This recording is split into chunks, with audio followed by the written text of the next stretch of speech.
How you doing, boy? I'm doing good. Listen, you know what?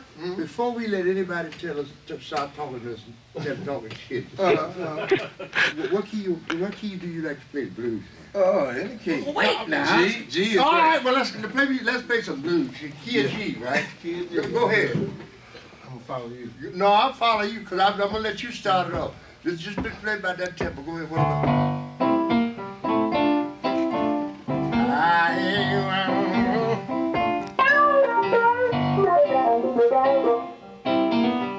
Playing the blues with Ray Charles, I mean, you know, come on.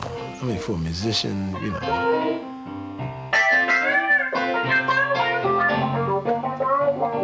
I'd been watching Jamie Foxx's career. My first meeting with Jamie, I said, you know, this is a big undertaking. I've seen your acting. I think that, you know, you have great potential. But Ray Charles is also a brilliant pianist.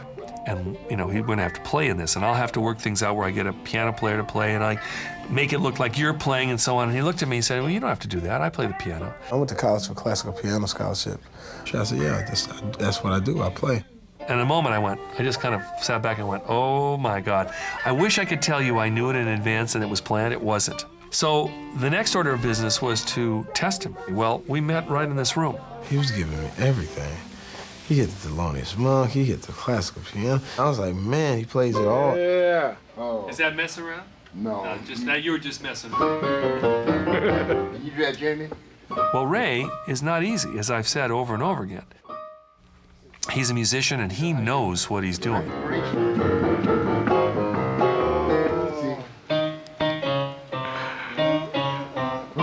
Now, ba ba ba ba.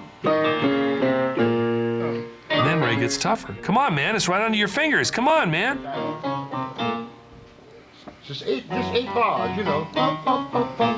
And I'm thinking, oh, this could really blow up in my face, you know? But Jamie, instead of wilting, saying, I had enough of this, I'm not gonna be here walking, he just kept working it, and he got it. Yeah! I think the boy got it. Yeah, he got it. And you could see Jamie just kind of glow. He won the role right there from Ray Charles.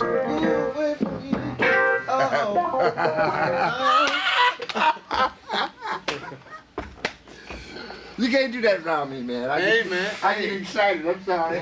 At that moment, I think there was a spark in Ray Charles that said, this guy has got something inside. He's not going to cut and run. Hey, we're going to be all right. I'm going to take you out the road with me, man. I thought, God, this is great. Jamie will get to spend time with Ray. And I called Jamie. I said, go down. And he didn't do it.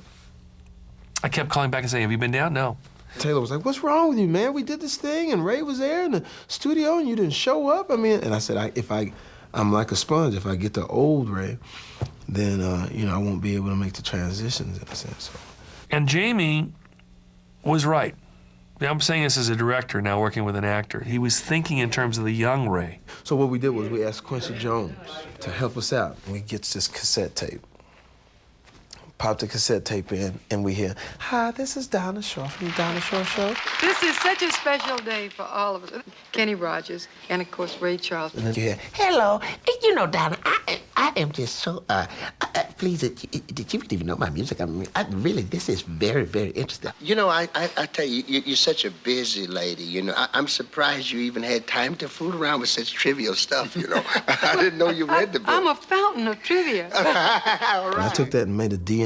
You know, I took the DNA of that, and we went through the whole script. And sometimes Taylor would pull me back and say, no, you gotta be higher, you gotta be lower here. So we could take that DNA and kind of go through it to change that voice, you know, change the spirit of the character. So that was a method of getting to it. Well, you know what? The fact is, King B, man, I really and truly love gospel, man. I mean, one of my favorite groups is from right here in Houston, the Cecil Shaw Singers. What I loved as an actor was his total commitment. Jamie Foxx committed to do this role blind. A lot of actors would say, well, I got dark glasses on, you know, to hell with it. I can just, you know, close my eyes. When you're with Ray Charles, occasionally he takes his glasses off and you're like, wow, you know, first of all, there's a vulnerability that happens. And we use that in the movie. And so we had to create a look for his eyes that really does replicate Ray's real eyes. We tried so many different ways of making the eyes really look authentic and real, but we went through just glue the eyelids shut, which didn't work out. We went through synthetic prosthesis, like the rubber kind, which didn't work out. Then we finally went to the silicone. It was tough on the eyes, but at the same time, it was necessary because in his life, it's uncomfortable. You get angry because you can't see, you want to take them off, but you know you had to keep them on, and I had to keep them on even during lunch. So I couldn't see for 12, 14 hours a day, which really, really, really worked on me. And it was a fascinating moment when we were first working together, and he had his prosthetics on. And I was talking to him, and there was a room full of people. Taylor goes, "You all right?" "Yeah, I'm good. If you just tell a guy to quit tapping the pencil." "What guy tapping the pencil?" And you look over on the other side of the room, it's a guy tapping the pencil. Your hearing became acute. It was very, you could hear everything, which also, too, could be, it could be nerve-wracking. Boy, are you blind? Yes, sir, since I was 7. Well, let me help you out then. This is a country band. We don't play no boogie-woogie. Billy, don't get your feathers all ruffled now. I met this old boy over at the OC at Clark Field, and, well, he plays a mean jazz piano. I got the rights to this film 15 years ago. I'm lucky that I didn't make it for 15 years because I wouldn't have had Jamie Foxx in the lead role. And Jamie gave me this incredible gift. I can go from his hands to his mouth so that you just feel this is Ray Charles. It brings a tear into my eyes when I begin to realize I cried so much. Why, since you've been gone. But sometimes I'm doing 2, occasionally 3 songs in a day. That means he's got to come in and just clock it. That meant that Jamie Foxx has to learn those songs perfectly. 1, 2, he has to learn the finger in the piano. It was like nights until I stayed up till like maybe 5:30 and having to be on the set at 6:30.